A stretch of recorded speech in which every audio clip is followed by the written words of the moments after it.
ዲቪ 2027 ታግዷል። ለበረከት ገበሬዋ ከቲክቶክ ተከታዮቿ የቀረበላት አስደንጋጭ ጥያቄ ብቻ አይደለም ካፈር ወተላፈር መልአከ ሉሲፈር ክብር ማንነት ባመጽ የሚታፈር ዱዊት ያደረጉ ሼር ያደረጉ ኮሜንት በኢየሱስ ስም ይያሉ በስመ አብ ወልድ ወመንፈስ ቅዱስ ይያሉ ኮሜንት ያደረጉ ሰዎች በውስጥ መስመር መጥተው በእግዚአብሔር የት እንደሆነ እኛንም ጠቁሚን ደሃ ሆነን አንሙት በቃ የፈለገ ይሁን እኛም ሀብታምኑን የት ነው ቦታው ብለው ደግሞ ሲጠይቁኝ በውስጥ መስመር በአልቤኒያ ፓርላማ ውስጥ የተፈጠረው አስገራሚ ድርጊት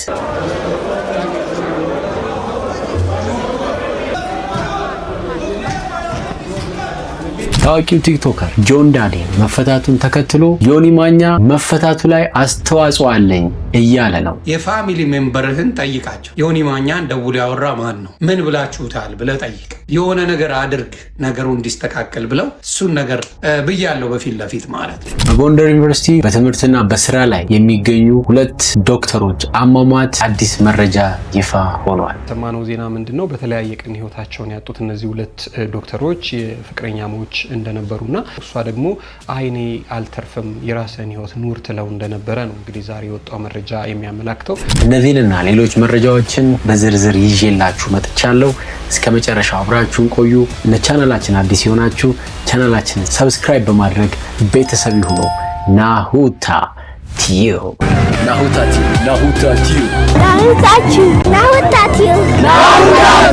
ዲቪ 2027 ታግዷል። እንደሚታወቀው ከወራት በፊት አሜሪካ አዲስ ፖሊሲና አዲስ ህግ አውጥታ ነበረ። የዲቪ ሎተሪ በነፃ መሞላት የለበትም፣ $1 መከፈል አለበት። ይሄም ወጪ ዲቪ ፕሮሰስ ለሚደረግባቸው ወጪዎች የሚውል ይሆናል በማለት አሜሪካ አዲስ ህግ አውጥታ ነበረ። ነገር ግን በስተመጨረሻ ዶናልድ ትራምፕ ከሰዓታት በፊት ዲቪ ሎተሪ እንደማይኖር አሳውቀዋል። ዲቪ 2027 መቋረጡንና በዚህ ዓመት የማይሰጥ መሆኑን ይፋ አድርጋለች። ይህ ውሳኔ የተላለፈበት ምክንያት እንግዲህ በቅርቡ በብራውን ዩኒቨርሲቲ ሁለት ተማሪዎች እንደተገደሉና ወደ 9 የሚጠጉ ሰዎች እንደቆሰሉ የሚታወስ ነው። ታዲያ ይህንን ጥቃት ያደረሰው ግለሰብ ከዚህ ቀደም በ2017 በዲቪ ሎተሪ ፐርማነንትሊ ሪዛይድ እንዲያደርግ በቋሚነት እንዲኖር የተደረገ መሆኑ ታውቋል። ይህንን ተከትሎ ከሌላ ሀገር እየመጡ ለምን የዜጎቻችንን ደህንነት ሰላማችንን እናጣለን በሚል የዲቪ 2027 ተሰርዟል ማለት ነው። በረከት ገበሬዋ እንደሚታወቀው በአንድ ወቅት በቲክቶክ ፕላትፎርም ላይ ማሳዋስ ቆማ አንድ የተናገረችው ግጥም ነበረ። ብቻ አይደለም ካፈር ወተላፈር መልአከ ሉሲፈር ክብር ማንነት ባመጽ የሚታፈር የማትንበረከክ የማትርመጠመጥ ከባለጌ ዙፋን በርጩማን የምትመርጥ ያለ ባህር ሰርጓጅ ያለ ሙሴ በትር በትዕግስት ብቻ ባህር የምትመትር ካዘልከኝ ጀምሮ እንኮኮ ጫንቃ ላይ ከፍታል እንጂ ዝቅታ አላ ላይ። ይህንን ግጥምም ተከትሎ ብዙ ሰዎች የሀብት ምንጯ ሉሲፈር እንደሆነ ሀብታም እንደሆነች አንደርስታንድ በማድረግ ብዙ ሰዎች ያንን ቪዲዮ ካዩ በኋላ እኛንም አባል እንሁን ከመሞታችን በፊት ሀብታም ሆነን እንሙት ብለዋት እንደነበር በአንድ የስልክ ቃለ መጠይቅ ሰርታለች። እሱን ተከታትለን እንመለስ። ዱዊት ያደረጉ ሼር ያደረጉ ኮሜንት በኢየሱስ ስም ይያሉ በስመ አብ ወልድ ወመንፈስ ቅዱስ ይያሉ ኮሜንት ያደረጉ ሰዎች በውስጥ መስመር መጥተው በእግዚአብሔር የት እንደሆነ እኛንም ጠቁሚን ደሃ ሆነን አንሙት በቃ የፈለገ ይሁን እኛም ሀብታምኑን የት ነው ቦታው ብለው ደግሞ ሲጠይቁኝ በውስጥ መስመር እና እንደሚታወቀው ይቺ ባለ ሀብት እና ተጽዕኖ ፈጣሪ ይህን ግጥምም የተናገርኩት አባቴን ይገልጽልኛል ብዬ በማሰብ ነው። ቀጥታ ደግሞ የወሰድኩት በእውቀቱ ስዩም ከጻፈው የግጥም መድበል ላይ ነው ብላ ወስዳለች። በወቅቱ ይህንን ነገር ማስተባበያ ሰጥታለች። በአልቤኒያ ፓርላማ ውስጥ እጅግ በጣም አስደንጋጭ አስገራሚ ነገር ተፈጥሯል።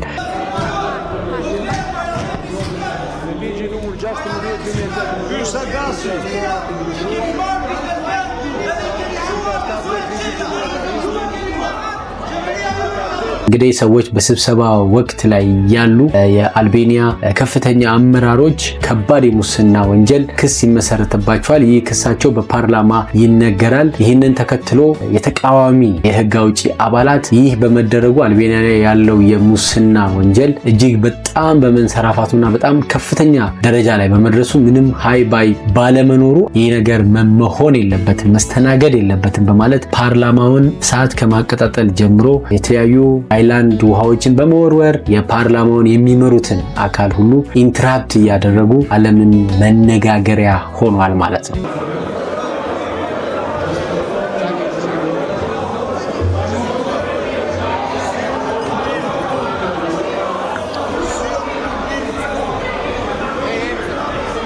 ታዋቂው ቲክቶከር ጆን ዳንኤል መፈታቱን ተከትሎ አንድ እጅግ በጣም አስገራሚ ንግግር ወይም ደግሞ መልእክት አስተላልፏል። በዚህ መልእክቱ ውስጥ እንደተማረ ቅጽበታዊ ነገሮች ወደ አልተፈለገ ነገር እንደሚወስዱ በጣም ብዙ ሰዎችን ያስገረመ ንግግር ተናግሯል።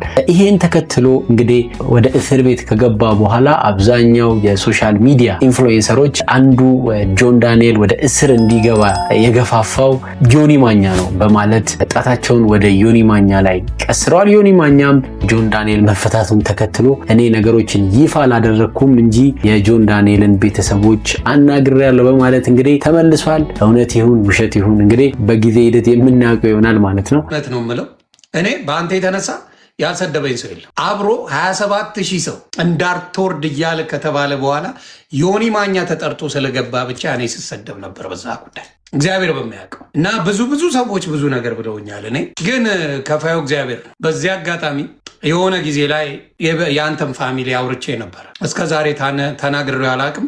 የፋሚሊ ሜምበርህን ጠይቃቸው። ዮኒ ማኛን ደውሎ ያወራ ማን ነው? ምን ብላችሁታል ብለህ ጠይቅ። የሆነ ነገር አድርግ ነገሩ እንዲስተካከል ብለው እሱን ነገር ብያለሁ በፊት ለፊት ማለት ነው። በዛም ብዙ ነገር ተብዬበታለሁ፣ ግን እስከ ዛሬ ተናግሬው አላቅም። እነሱን ጠይቃቸው። ለማንኛውም እንኳን ለዚያ በቃ ይቅርታ መጠየቅም ጥሩ ነው። በጎንደር ዩኒቨርሲቲ 2 የጤና ባለሙያዎች ወይም ዶክተሮች በተከታታይ በአጭር ቀናት ውስጥ ህልፈተ ህይወት አጋጥሟቸዋል።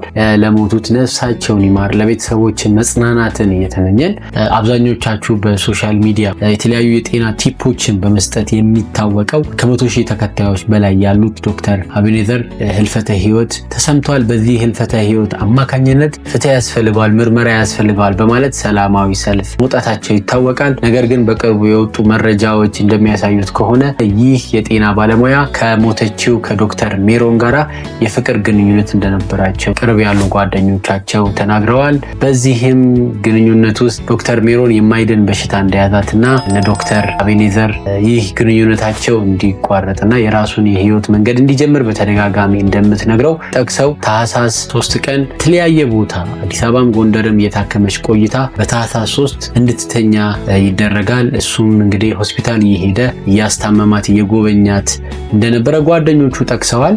ከቀናት በኋላ ግን በመኖሪያ ቤቱ ሞቶ እንደተገኘ ጓደኛው ከስራ በማርፈዱ ምክንያት ስልክ ሲደወልለት ስልኩን እንደማይነሳ ከዛ ጎረቤት ላለው ጓደኛው ተደውሎ ምን ሆኖ ነው ተብሎ በሚጠየቅበት ጊዜ ጓደኛው ሊጠይቀው በሩን ሲያንኳኳ እንዳልከፈተለትና በሩን ከፍቶ በሚገባበት ጊዜ በኃይል ዶክተሩ ምንም እንቅስቃሴ ወይም ደግሞ ምላሽ እንዳልሰጠው ከዛም በኋላ የልብ ምቱን ቼክ ሲያደርግ ዶክተሩ እንዳረፈ ቃሉን መስጠት ችሏል። የሬሳ ምርመራም ተደርጓል። እንግዲህ ከቀናት በኋላ ይህ ዶክተር ካረፈ ከቀናት በኋላ ይህቺ ዶክተር ደግሞ ሕክምና ላይ እህቷና እናቷ እያስታመሟት እንዳሉ በሕክምና ላይ እንዳለች ሆስፒታል ላይ እንደሞተች ያገኘነው መረጃ ያሳያል ማለት ነው። ወደፊት ደግሞ በቀጣይም የተሻሉ ውጤቶችን ወይም ደግሞ ዜናዎችን ከአሟሟቱ ጋራ ምርመራዎችን የምንጠብቅ ይሆናል ማለት ነው።